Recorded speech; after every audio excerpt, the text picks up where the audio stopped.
തൃശ്ശൂർ പൂരത്തിന്റെ ആന എഴുന്നള്ളിപ്പുമായി ബന്ധപ്പെട്ട പ്രതിസന്ധി ഉൾപ്പെടെ ഒഴിയുന്നു എന്നടക്കമുള്ള വാർത്തകൾ അവിടെ നിന്നുണ്ട്. അതിൻ്റെ ഇപ്പോൾ മന്ത്രി കെ രാജൻ മാധ്യമങ്ങളോട് സംസാരിക്കുന്നു. സംഘവുമായി ഏതെങ്കിലും വിധത്തിൽ അവർക്ക് പ്രയാസങ്ങളുണ്ടെങ്കിൽ അത് നേരിട്ട് കേൾക്കും.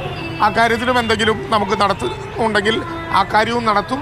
തൃശ്ശൂർക്കാരെല്ലാവരും ഒരു മനസ്സായി ഈ പൂരത്തെ അതിഗംഭീരമാക്കാൻ നോക്കുകയാണ്. മാധ്യമങ്ങളും കഴിഞ്ഞ ദിവസമായി വലിയ പ്രയത്നം അതിനുവേണ്ടി നടത്തുന്നുണ്ട്. അതിനെല്ലാം സ്വാഗതം ചെയ്തുകൊണ്ട് അഭിനന്ദിച്ചുകൊണ്ട് ഒരു പ്രയാസവുമില്ലാതെ ഈ പ്രവർത്തനങ്ങൾ പോകും എന്നുള്ള കാര്യം ഇപ്പോൾ ബന്ധപ്പെട്ടവർക്ക് ഉറപ്പ് നൽകുന്നു. തുടർച്ചയായിട്ട് എന്തുകൊണ്ട് ഇങ്ങനെ ഈ സർക്കാരിനെയൊക്കെ വെട്ടിലാക്കുന്ന പോലെ ഉത്തരവ് വരുന്നത്? അല്ല, നമുക്ക് ഇപ്പോൾ പൂരത്തിന്റെ കാര്യമാണ് ഞങ്ങൾ സംസാരിച്ചത്. അല്ല, അത് പരിശോധിച്ച് നോക്കേണ്ട കാര്യമാണ്. ഇപ്പോഴെന്തായാലും ഏത് വിധത്തിൽ സാധനങ്ങൾ ഇറങ്ങിയാലും ഒരു പ്രയാസവും ഉണ്ടാകില്ല. അതത് ഘട്ടങ്ങളിൽ ഞങ്ങൾ ഇടപെട്ടുകൊണ്ടിരിക്കുന്നു എന്ന പ്രധാനപ്പെട്ട പ്രശ്നമുണ്ട്. ചിലപ്പോൾ കോടതി വിധിയെ സംബന്ധിച്ച് ചില തെറ്റിദ്ധാരണകളൊക്കെ ആയിരിക്കും അതിന് കാരണം. അത് പിന്നീട് അന്വേഷിക്കും. ഏതെങ്കിലും വിധത്തിലുള്ള ലാബ്സ് ഉണ്ടെങ്കിൽ അത് പിന്നീട് അന്വേഷിക്കും. ബന്ധപ്പെട്ട വനം വകുപ്പ് മന്ത്രിയോട് ഈ കാര്യം ശ്രദ്ധയപ്പെടുത്തിയിട്ടുണ്ട്. ക്യാബിനറ്റ് കഴിഞ്ഞതിന് ശേഷം, ഇന്നിപ്പോൾ ക്യാബിനറ്റ് ആയിരുന്നു, ക്യാബിനറ്റ് കഴിഞ്ഞതിന് ശേഷം ഈ കാര്യം വനം വകുപ്പ് മന്ത്രിയുടെ ശ്രദ്ധയിൽ ഇടപെട്ടു. വളരെ അടിയന്തരമായി തിരുത്തി ഉത്തരവ് പുറത്തിറങ്ങാൻ ആവശ്യമായ ഏത് രീതിക്കുള്ള പരിശോധനകളാണ് ഇനി നടക്കുക? സാധാരണ നടന്നുകൊണ്ടിരിക്കുന്ന നടപടിക്രമങ്ങൾ, മറ്റൊന്നുമില്ല. മന്ത്രി പറഞ്ഞതിലിട്ട് നമുക്കൊന്നും പറയില്ല. നമ്മുടെ കൂടെ ഗവൺമെന്റ് ഉണ്ട്. ഗവൺമെന്റ് എല്ലാ കാര്യങ്ങളും ശരിയാക്കി തരാമെന്ന് പറഞ്ഞിട്ടുണ്ട്. എല്ലാ കാര്യങ്ങളും ശരിയാവും. പൂരം അതിഗംഭീരമായി നടത്താൻ സാധിക്കും. തീർച്ചയായിട്ടും സന്തോഷമാണ്.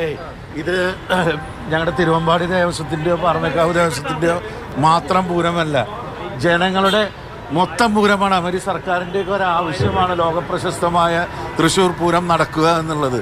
അപ്പോൾ അതിൽ ഇത്തരം ആശങ്ക ഉളവാക്കുന്ന കാര്യത്തിലുള്ള തീരുമാനങ്ങൾ ഒരിക്കലും ഉണ്ടാവാൻ പാടില്ല. ഇപ്പോൾ വെടിക്കെട്ടുമായി ബന്ധപ്പെട്ടും പല പ്രശ്നങ്ങൾ അവിടെ പറയുകയുണ്ടായിട്ടുണ്ട്. ഇത്ര പണിക്കാരെ അവിടെ പാടുള്ളൂ തുടങ്ങി പല പ്രശ്നങ്ങളും ഉണ്ട്.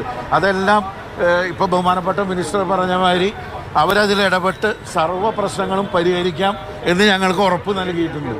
അതുകൊണ്ട് എല്ലാം വളരെ ഭംഗിയായിട്ട് നടക്കും എന്ന ശുഭാപ്തി വിശ്വാസം ഞങ്ങൾക്കുണ്ട്. ഈ പൂരം പ്രതിസന്ധികൾ, അതായത് പൂരം നടത്തിപ്പുമായി ബന്ധപ്പെട്ട് ആന എഴുന്നള്ളിപ്പുമായി ബന്ധപ്പെട്ട് ഉണ്ടായിരുന്ന പ്രതിസന്ധികൾക്ക് ഇപ്പോൾ ഒരു പരിഹാരമായിരിക്കുകയാണ്. വനം വകുപ്പ് പുതുക്കിയ ഉത്തരവ് ഇറക്കുമെന്ന് തന്നെയാണ് മന്ത്രി കെ രാജൻ വ്യക്തമാക്കിയിരിക്കുന്നത്. ഇന്ന് ചേർന്ന മന്ത്രിസഭാ യോഗത്തിൽ ഇക്കാര്യം വ്യക്തമാക്കിയിട്ടുണ്ട്. വനം മന്ത്രിയെ കാര്യങ്ങൾ ധരിപ്പിച്ചിട്ടുമുണ്ട്. എന്തായാലും ഇതിൽ പ്രധാന നിർദ്ദേശമായി ഉയർന്നു വന്നിരുന്നത് 2 തവണ പരിശോധിക്കുന്നു. അതായത് വെറ്റിനറി ഡോക്ടർമാരുടെ സംഘം സാധാരണ പരിശോധിക്കാറുള്ളവർ പരിശോധിച്ച് വീണ്ടും വനം വകുപ്പിന്റെ വിദഗ്ധ സംഘം വീണ്ടും പരിശോധിക്കുന്ന ആനകളെ പരിശോധിക്കുന്നതുമായി ബന്ധപ്പെട്ടാണ് തിരുവമ്പാടി പാറമേക്കാവ് വിഭാഗങ്ങളും ആന ഉടമകളും ഒരു പ്രശ്നം പറഞ്ഞിരുന്നത്. ആ പ്രശ്നത്തിന് ഒരു പരിഹാരം എന്നോണം തന്നെ ഈ ഉത്തരവ് തിരുത്തിക്കൊണ്ട് ഒരു പുതിയ ഉത്തരവ് ഇറക്കുമെന്നാണ് നിലവിൽ ഇപ്പോൾ സർക്കാർ തീരുമാനിച്ചിരിക്കുന്നത്. ഇതോടുകൂടി ആന എഴുന്നള്ളിപ്പുമായി ബന്ധപ്പെട്ട പ്രശ്നങ്ങൾ ഉയർന്നു വന്നതോടുകൂടിയാണ് ആന എഴുന്നള്ളിപ്പിലെ പ്രശ്നങ്ങൾ പരിഹരിക്കാനുള്ള ഇടപെടലുകൾ ഉണ്ടാകുന്നത്. MS ലിഷോയാണ് പൂരപ്പറമ്പിൽ നിന്ന് വിവരങ്ങൾ നൽകിയത്.